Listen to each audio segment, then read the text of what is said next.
Hello my dear students. मैं आज़ाद sir आपका अपना YouTube channel mentor study point में स्वागत है। जैसा कि आप जानते हैं कि दोस्तों मैं आप लोगों को आपके एनसीईआरटी बुक जो क्लास 12वीं क्लास की हिस्ट्री है उसके बारे में बता रहा हूँ, जिसे फर्स्ट बुक अर्थात प्राचीन भारत के नाम से जाना जाता है। और इसमें कुल 4 चैप्टर हैं, जिसमें से 3 चैप्टर मैंने आपको पहले करा दिया है और चौथा चैप्टर अब करा रहा हूँ, जो इस बुक की अंतिम चैप्टर है। ठीक है दोस्तों, अब हम बात कर रहे हैं। इस चैप्टर का नाम है विचारक, विश्वास और इमारतें अर्थात सांस्कृतिक विकास।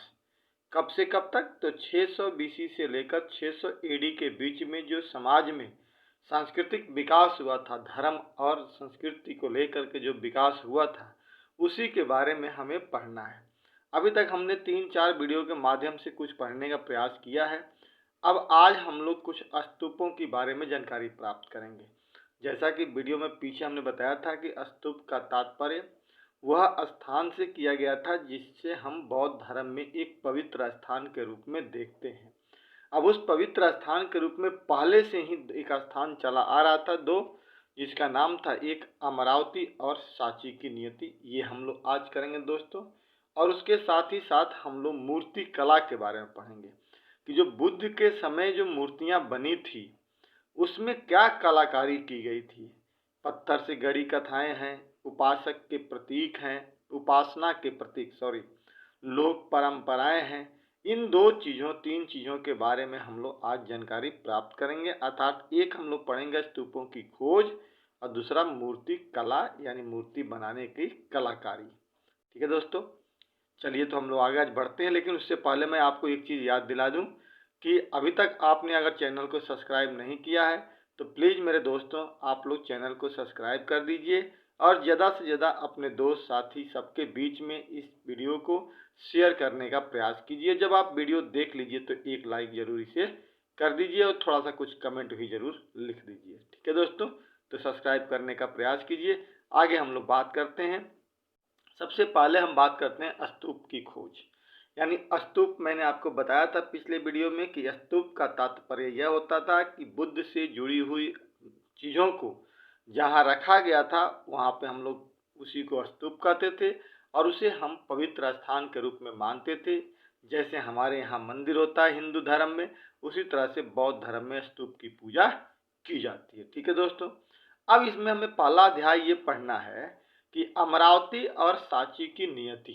कहने का मतलब कि बौद्ध धर्म में अमरावती और सांची 2 स्थान थे जिन स्थानों से स्तूपों की जानकारी मिली है और उसकी नियति यानी उसकी भाग्य में क्या लिखा था। कहते हैं ना कि मेरे नियति में तो ये लिखा ही नहीं है, यानी भाग्य का तात्पर्य है नियति का मतलब। तो यहाँ हमें ये बताना है कि अमरावती और सांची की भाग्य क्या थी। क्या ये इतना अच्छा स्तूप पाने के बाद भी कैसे विनिष्ट हो गया, खत्म हो गया, ये हमें देखना है और यही बताना है कि इसकी नियति कैसी रही।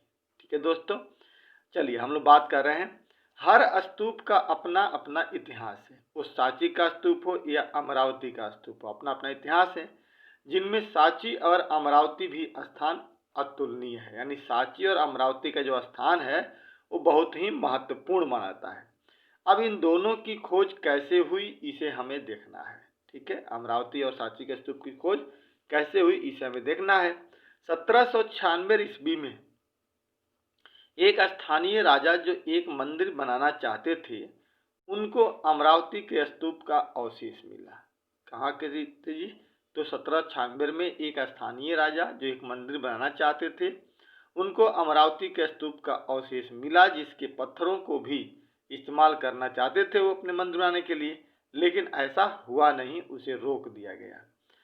घटना कहाँ की है? आंध्र प्रदेश। कह रहा है कि 1854 में गुटूर आंध्र प्रदेश के कमिश्नर ने अमरावती की यात्रा की और वहां से उन्होंने कई पत्थर और मूर्तियां जमा किए और उसे मद्रास ले गया। कहाँ ले गया जी? आंध्र प्रदेश से मद्रास ले गया। उन्होंने अमरावती के पश्चिमी द्वार को भी खोज निकाला, बाकी तो निकाला ही था, पश्चिमी को भी निकाला और निष्कर्ष पर पहुंचने की और इस निष्कर्ष पर पहुंचने की कि अमरावती का स्तूप बौद्धों का सबसे विशाल और शानदार स्तूप था। ठीक, मतलब सब कुछ खोजने के बाद जो एक व्यक्ति था, कमिश्नर जो था मद्रास का, उसने इस निष्कर्ष पर पहुंचा बाबू कि अमरावती का जो स्तूप है ना, वो बौद्धों का सबसे विशाल और सबसे शानदार या महत्वपूर्ण स्तूप था।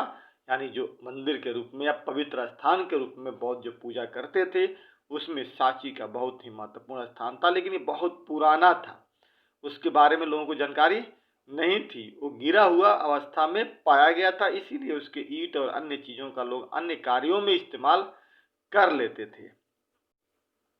कह रहा है कि 1850 के दशक में अमरावती के उत्तीर्ण पत्थर को, मतलब जो अमरावती में जो पत्थर मिला उस पर जो जो चीजें लिखी गई थी, वो अलग अलग जगहों पर ले जाया गया।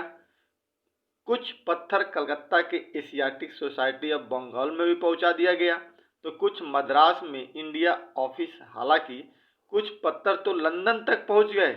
इस प्रकार अमरावती के स्तूप की मूर्तियां नष्ट हो गई। आगे बात समझो दोस्तों, मतलब मिला तो जरूर, लेकिन इतना सुंदर था कि उसको अंग्रेजों ने क्या कर लिया, कुछ को कलकत्ता लेकर चले गए, तो कुछ को मद्रास, और कुछ तो अपने यहाँ लंदन लेकर चले गए। और इस प्रकार से उसकी एकता जो थी, मतलब एक जगह जो सारी चीजें थी, वो अलग अलग जगहों पे बिखर गई। अपनी म्यूजियम और अपने घर की शोभा बनाने के लिए अंग्रेजों ने इसे अलग अलग जगह पर भेज दिया और अमरावती को नष्ट कर दिया। यही अमरावती की नियति कहलाती है। ठीक है, यानी अमरावती में इतनी अच्छी चीजें पाने के बावजूद भी हमने ध्यान नहीं दिया, उसके महत्व को हमने नहीं समझा, और अंग्रेजों ने उस चीज को समझा और अपनी सिर्फ और सिर्फ सुंदरता की वजह से वो कहाँ चले गए, कोई एशियाटिक ऑफ बंगाल लेकर गया, तो कोई मद्रास, तो कोई लंदन उसे लेकर के चला गया। और इस प्रकार से अमरावती में जो भी चीजें महत्वपूर्ण थी वो टोटली नष्ट हो गई। अमरावती की नियति यही कहता था कि उसके भाग्य में कुछ भी नहीं था। ठीक है दोस्तों, अब हम बात करते हैं सांची की। कह रहा है कि सांची का स्तूप बच गया है और अमरावती नष्ट हो गया। क्यों जी? तो अमरावती की खोज पहले हो गई और उसके महत्व को लोग समझ नहीं पाए, जबकि सांची की खोज 1818 में खोज हुई और इसके महत्व को लोगों ने समझा। यानी पहले अमरावती आया तो उसके महत्व को लोगों ने नहीं समझा, तो बेकार में कर दिया ऐसे ही, जहाँ तहाँ तोड़ फोड़ करके लेकर के, कोई मंदिर बनाने में ले गया, तो कोई अपने घर की शोभा बनाने के लिए ले गया, तो कोई म्यूजियम में लेकर चला गया। इस प्रकार से उसका नष्ट हो गया। लेकिन बाद में एहसास हुआ कि अमरावती जो था ना, बहुत खूबसूरत चीज था, बौद्धों से जुड़ा हुआ था। फिर उसी से रिलेटेड सांची बाद में मिला, तो सांची के महत्व को समझते हुए उसे हमने रखने का प्रयास किया। ठीक है, कह रहा है कि लोगों ने समझा और उसे संरक्षित किया। इसके 3 तोरण द्वार खड़े थे, मतलब गेट जो थे 3 अलग अलग गेटों पर थे। गेटों के सामने जो होते ना, लंबा लंबा पतला, जो मैंने दिखाया था पिछले वीडियो में, तो हर गेट के सामने हर 4 कोने पे होते थे। चौथा भी वहीं पर गिरा हुआ, 3 तो पाया गया था खड़े अवस्था में, और चौथा भी गिरा था। कहाँ का? सांची का गिरा हुआ था वहीं पर। टीला भी अच्छी हालात में थी वहां पे, जो टीला जो बीच में जो गुंबद की तरह था। हालांकि इसे भी लंदन या पेरिस भेजने का सुझाव आया, आपको मैंने बताया था, शुरुआत ही की थी यहीं से, सुझाव आया, लेकिन भेजा नहीं गया। वहीं पर इसे संरक्षित रखा गया। और इन दोनों देशों को, लंदन हो या पेरिस हो, इनको प्लास्टर का बना करके प्रतिरूप एक का, ये तो फोटो कॉपी बना के इनको दे दिया गया और इसको यहाँ पे सुरक्षित रखा। ये हम लोगों ने सब पहले ही वीडियो में पढ़ा था। इस प्रकार इन्हीं सब कारणों से सांची का स्तूप वहीं बना रहा, जबकि अमरावती अब मात्र एक टीला के रूप में है और उसे गौरव नष्ट हो गया है। आ गई? तो अब हमने पूरा, अब अमरावती नष्ट हो गया, लेकिन उसके महत्व को देखते हुए सांची के स्तूप को हमने सुरक्षित रखा। वहां पे पैसा भी दिया, उसका घेराबंदी भी की, और कई सारे जो मध्य प्रदेश के जो राजा थे उस समय उनको बचाने का प्रयास किया। यही कहता है, इसी को कहते हैं अमरावती और सांची का नियति का मतलब हुआ कि अमरावती के नियति में, भाग्य में नहीं था कि वो बच पाए, वो नष्ट हो गया।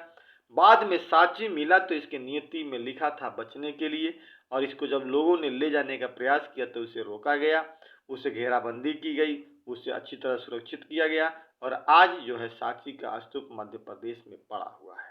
लोग वहां जाते हैं, घूमते हैं, देखते हैं और दर्शन करने का प्रयास करते हैं। तो इसकी नियति में तो था बच जाना और उसका नियति नहीं था। दोस्तों, आपको समझ में आ गया होगा कि नियति का तात्पर्य क्या होता है। अगर ये क्वेश्चन आ जाए तो आप लिख लीजिएगा, वैसे एक बार दो बार क्वेश्चन ये पूछा हुआ है। ठीक है दोस्तों, चलिए अब आप बात करते हैं हम लोग, ये हमने पढ़ लिया। अब हम बात करते हैं मूर्ति कला का, कि मूर्ति कला का तात्पर्य क्या था। मूर्ति कला का तात्पर्य था कि एक खूबसूरत मूर्ति बनाना, यानी बुद्ध के समय में जो भी घटनाएं घटी थी उसको मूर्ति के रूप में बना करके उसे प्रस्तुत करना ही मूर्ति कला का एक सबसे बेहतर प्रमाण था। और लोगों ने बड़ी ही अच्छी तरह से इस चीज को समझाने और उसे उकारने का प्रयास किया, यानी निखारने का प्रयास किया, उसे दर्शाने का प्रयास किया। कह रहा है कि मूर्ति कला का तात्पर्य यह है कि भारत में बनाई गई मूर्तियां काफी अच्छी होती थी, जिसकी वजह से इसे यूरोप ले जाना चाहते थे लोग। यूरोपवासी जो थे, अंग्रेज हमारे शासन कर ही रहे थे, ले जाते थे। लेकिन आखिर ये मूर्तियां इतना खूबसूरत कैसे थी, आइए इन्हें जानने का प्रयास करते हैं कि जो मूर्तियां मिली है वो इतनी खूबसूरत मिली है, तो आखिर उनकी इतनी खूबसूरती या इतनी खूबसूरत होने का राज क्या था, क्यों इतनी खूबसूरत मूर्तियां बनाई जाती थी। तो उसमें बुद्ध के सारी चीजों को, अंशों को पाया गया, उनके उपदेशों को पाया गया, उनके दर्शन को पाने का प्रयास किया गया, दिखाने का प्रयास किया गया, इसीलिए इतनी खूबसूरत होती थी। आगे बात समझ में। अब कह रहा है कि पत्थर में गढ़ी कथाएं, यानी पत्थर की मूर्ति बनी है, उसमें बुद्ध की सारी कहानियों को गढ़ दिया गया, यानी कहीं ना कहीं किसी चित्र के माध्यम से, किसी कमल के माध्यम से, किसी वृक्ष के माध्यम से, फूल के माध्यम से बुद्ध के दर्शन को दिखाने का प्रयास किया गया। किसमें? पत्थर में। आगे बात समझ में दोस्तों, पत्थर में गढ़ी कथाएं का मतलब एक बुद्ध से जुड़ी हुई जितनी कथाएं थी उसको पत्थर में ही, मतलब मूर्ति के रूप में ही हमने दिखाने का प्रयास किया, लोगों ने समझने का भी प्रयास किया। कह रहा है कई बार हम कपड़ों एवं कागजों पर बने चित्रों को समझकर उनकी कहानियों को जानने का प्रयास करते हैं। बिल्कुल सही बात है, देखिए किताब में जो कहानी होती है उसको हम देख करके समझ जाते हैं।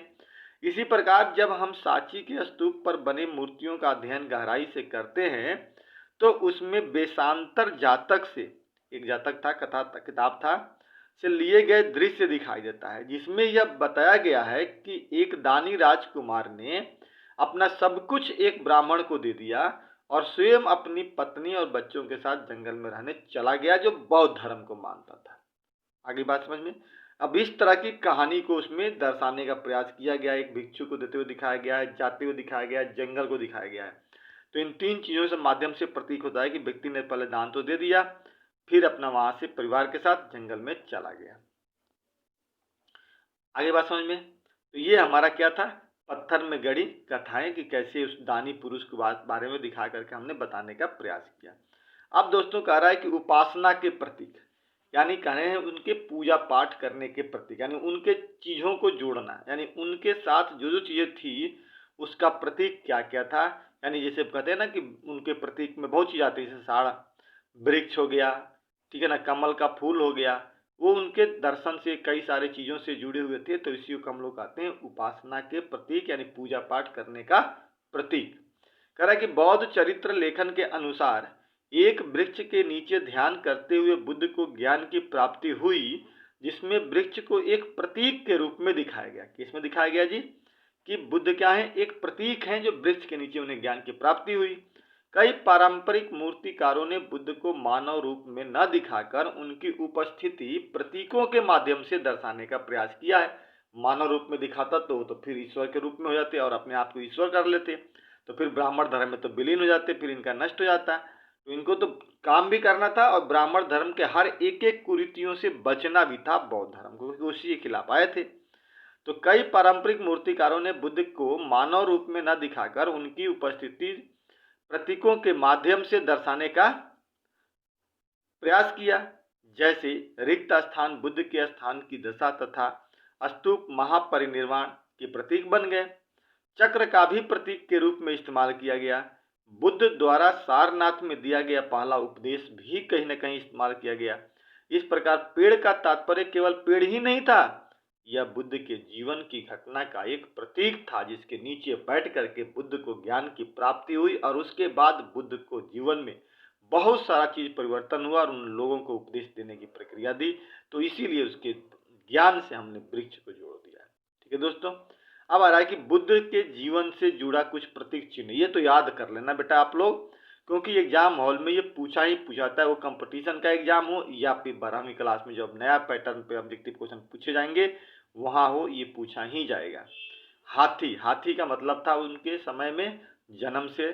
कमल का मतलब जन्म से था। प्रतीक, जैसे हाथी का प्रतीक कहीं है तो वहां पे जन्म दर्शाया जा रहा है। कमल का फूल का प्रतीक है तो वहां भी जन्म को दर्शाया जा रहा है। साल वृक्ष के नीचे उन्हें दर्शाया जा रहा है तो जन्म से है। पीपल वृक्ष के नीचे एक सर्वोच्च ज्ञान से। भट्ट वृक्ष के नीचे संबोधित ज्ञान से। चक्र यानी उपदेश दे रहे थे। और स्तूप मतलब निर्माण, जहां पे उनकी अस्थियां पाई गई, उन चीजों को दर्शाने का प्रयास किया। दोस्तों, आप इसे 7 पॉइंट को याद रखना, ये बहुत ही सवाल पूछे जाते हैं कॉम्पिटेटिव लाइन में, और अब तो बोर्ड में भी पूछे जाएंगे 12वीं क्लास के। अब लास्ट हम लोग पढ़ते हैं लोक परंपराएं, यानी कौन सी परंपराएं थी जो हमें देखनी थी, इसको हम लोग लोक परंपराएं कहते हैं। बुद्ध के प्रतीकों को समझने के लिए जरूरी था कि इतिहासकार कलाकृतियों के निर्माताओं की परंपराओं को जाने कि जिन मूर्तियों का स्तूपों में प्रयोग किया गया है उन मूर्तियों का इससे क्या संबंध था। यानी स्तूप जो बना था उसमें विभिन्न प्रकार की मूर्तियों का इस्तेमाल किया गया। अब उन मूर्तियों का क्या संबंध बुद्ध से जुड़ा हुआ है, बुद्ध के स्तूप से जुड़ा हुआ है, इसकी जानकारी प्राप्त करने का इतिहासकार क्या करते हैं, चेष्टा करते हैं। इन मूर्तियों का क्या महत्व है, ये लोक परंपरा क्या है, ये समझने का प्रयास इतिहासकार करते हैं। कह रहा है कि सांची में उत्कीर्ण मूर्ति का त्याग और तपस्या से कोई रिश्ता नजर नहीं आता, लेकिन साहित्यिक परंपरा के अध्ययन से वे समझ पाए कि यह संस्कृत भाषा में वर्णित सालवंशिका की मूर्ति है। एक मूर्ति होती थी सालवंशिका, उसकी मूर्ति है। लोक परंपरा में यह माना जाता था कि इस स्त्री द्वारा छुए जाने से वृक्ष में फूल खिल जाते हैं। सालवंशिका जो स्त्री थी, छूने से क्या होता है, फूल खिल जाते हैं, तो इसको संकेत में दिखा दिया गया। और फल होने लगते हैं, फूल खिलेंगे पहले तो फल लग जाएगा। ऐसा लगता है कि यह शुभ प्रतीक माना जाता था और इस कारण स्तूप के अलंकरण में इसका प्रयोग किया गया। इस महिला का प्रयोग किया गया है वृक्ष को दिखाते हुए, पेड़ को छूते हुए, ठीक है, तो इसे शुभ माना गया। अब कह रहा है कि सालवंशिका की मूर्ति से पता चलता है कि जो लोग बौद्ध धर्म में आए उन्होंने बुद्ध के पूर्व और बौद्ध दर्शन से इतर बाद दूसरे विश्वास, प्रथा और धारणाओं से बौद्ध धर्म को समृद्ध किया। यानी बुद्ध धर्म के पहले और बाद में जो लोग आए उन्होंने बीच में क्या किया, वो अलग अलग परंपरा के लोगों को अपना करके उसमें समाहित कर दिया बुद्ध के नियमों में। विश्वास और प्रथाओं और धारणाओं से बुद्ध धर्म को समृद्ध किया। सांची की मूर्तियों में पाए गए कई प्रतीक या चिन्ह निश्चय ही इन्हीं परंपराओं से उभरे थे, जो कि उनसे जुड़ा हुआ नहीं था।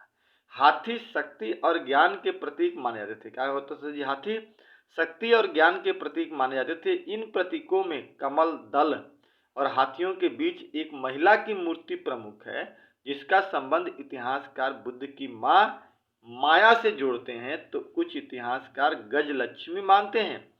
गजलक्ष्मी सौभाग्य लाने वाली देवी थी, जिसे हाथियों से जोड़ा जाता था। तो कई स्तंभों पर सर्प को भी दिखाया गया। कई स्तंभों पर सर्प को भी दिखाया गया है। और इस प्रकार से चीजों को समझने का प्रयास लोक परंपरा के तहत करने की कोशिश की गई है कि बुद्ध के जीवन से क्या क्या चीजें संगठित होती थी। ठीक है दोस्तों, इस प्रकार से अगर आपको ये वीडियो अच्छा लगता है तो इसे ध्यान से पढ़िए, ध्यान से समझने का प्रयास करना। अब यहाँ से कॉम्पिटिटिव में भी क्वेश्चन पूछे जाते हैं और 12वीं क्लास के जो बच्चे हैं उनके लिए तो इम्पोर्टेंट हैं ही। आप इसको अगर एज इट बिल्कुल समझ जाते हैं तो आपको इसको उतार लीजिएगा, तो आपके नोट्स का पूरा ये काम करेगा। अदरवाइज अगर आपको नोट्स पूरी चाहिए तो आप मेरे टेलीग्राम चैनल में लिंक में डाल रखा हूँ कई बार। टेलीग्राम चैनल जो मेंटर स्टडी पॉइंट के नाम से है, वहाँ जाइएगा। मैं डेली जो भी वीडियो बनाता हूँ उसका PDF वहाँ पे शाम तक मैं अपलोड कर देता हूँ। वहाँ से आप डाउनलोड कर लीजिए, PDF को उतार लीजिए और वीडियो को 2 बार 3 बार देखने का प्रयास कीजिए। निश्चित तौर पे आपको एक एक चीज़ों को NCERT का जो मैं विश्लेषण कर रहा हूँ, जो मैं सीरीज चला रहा हूँ ये NCERT के लिए, ये आपके लिए काम का होगा। दोस्तों, मैं कई बार लिखता हूँ आपको कि आप इस वीडियो को पढ़िए। मेरा उद्देश्य ये नहीं है कि देखे या न देखे, कोई दिक्कत नहीं है, लेकिन मैं इसलिए कहता हूँ कि जो वीडियो महत्वपूर्ण है, जो कंपटीशन से जुड़ा हुआ है, 10 साल का इधर अनुभव है हमें कि क्वेश्चन कहाँ से पूछे जाते हैं, अगर इस तरफ से क्वेश्चन पूछे जाते हैं तभी मैं उस वीडियो को लिखता हूँ कि आप इसे जरूर देखिए, एक बार समझिए, क्योंकि यहाँ से क्वेश्चंस पूछे जाते हैं। ठीक है दोस्तों, तो आप लोग आगे से वीडियो ध्यान से देखिए, समझने का प्रयास कीजिए, अपने दोस्तों के बीच में इसे शेयर कीजिए। और अभी तक आपने वीडियो को देखा और सब्सक्राइब नहीं किया है चैनल को तो प्लीज़ सब्सक्राइब कीजिए, ताकि मैं जो भी आपको वीडियो अपलोड करूं वो आपके पास जल्दी से जल्दी पहुंच जाए। ठीक है दोस्तों, तो हम लोग आज यहीं पे रुकते हैं। जय हिंद, जय भारत।